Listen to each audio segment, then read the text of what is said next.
Добрий день, друзі. Good afternoon, dear friends. Ukraine Media Center continues working for you. And now in our studio we have Oleksandr Motuzyanyk, spokesperson of the Ministry of Defense of Ukraine, and he'll tell us about the current situation on the front line. Thank you, Oleksandr. Thank you. Dear friends, welcome everybody. I would like to share with you information about the events over the last day. During the resistance to the military aggression of Russian Federation against Ukraine.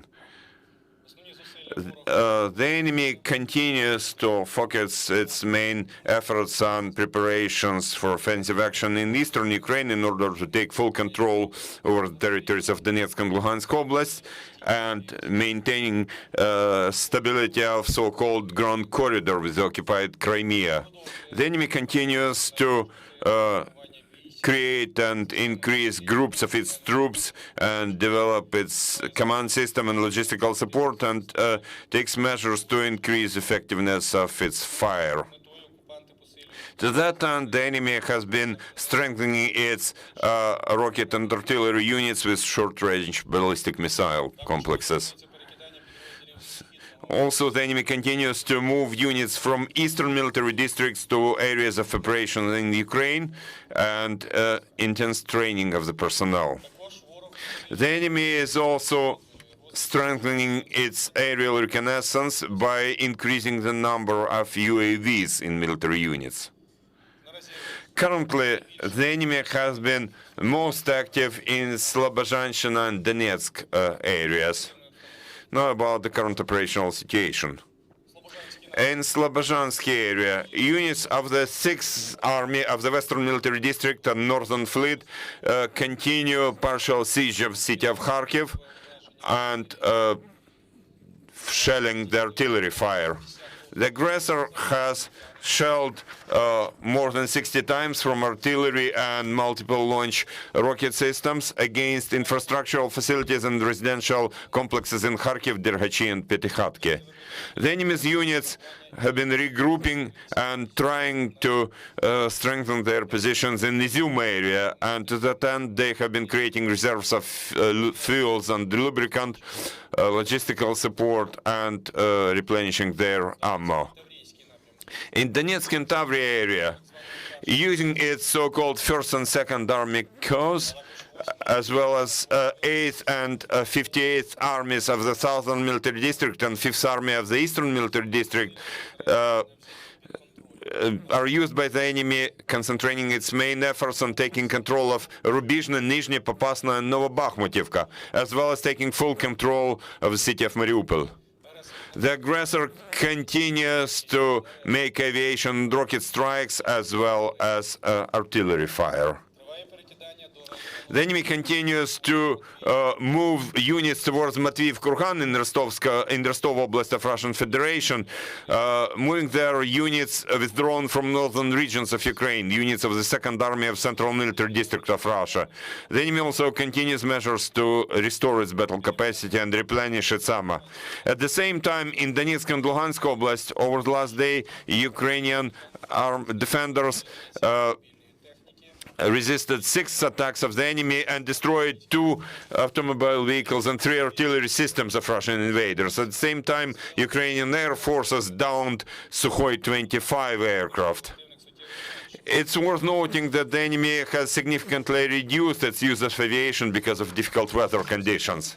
In southern Bug direction, units of the 8th and 49th Army, as well as the Coast Guard of Black Sea Fleet of the Southern Military District of Russian Federation continue firing against our positions, restoring its battle capacity, restoring its ammo inventory, and take measures to fortify their positions. The main efforts of the enemy have been focused on returning the positions they lost and taking full control over the Kherson Oblast. In Black Sea and Azov areas of operations, groups of enemy's ships continue isolating the area of operation, doing reconnaissance, fire support, and logistical support of troops in the coast areas. In Volyn, Polisa, and Siversk areas or directions, there is still a threat of aviation and rocket strikes by the invaders against military and civilian infrastructure of Ukraine from the territory of the Republic of Belarus. Now, certain units of Belarusian armed forces continue implementing assignments to strengthen the protection of border between Ukraine and Belarus in Brest and Gomel Oblast. Also, withdrawal continues from the Republic of Belarus and Bryansk Oblast of Russia of units from 19th Tank Division and 41st Army of Central Military District and 36th Army of Eastern Military District.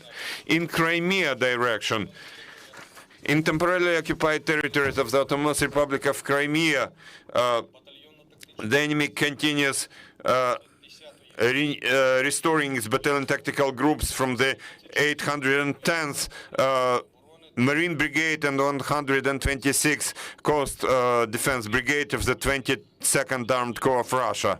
In Crimean training areas, they continue coordination of their units made of mobilized people. Reservists continue to arrive to the units as well as weapons from storage areas.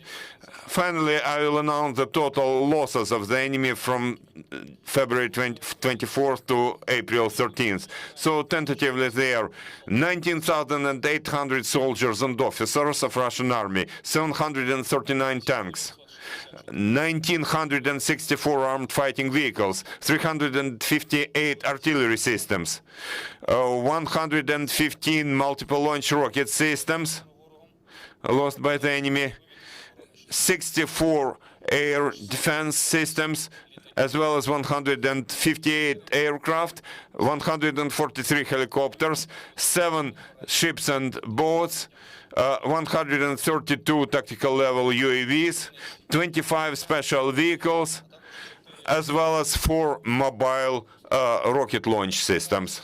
That's basically all the information we have at the moment. Thank you for attention. Glory to Ukraine, glory to heroes.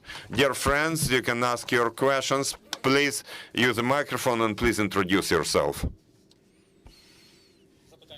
Any more questions? No questions. Thank you very much. Thank you. Thank you, Oleksandr. And I'd like to remind you that we were accommodated by Skyloft Hotel.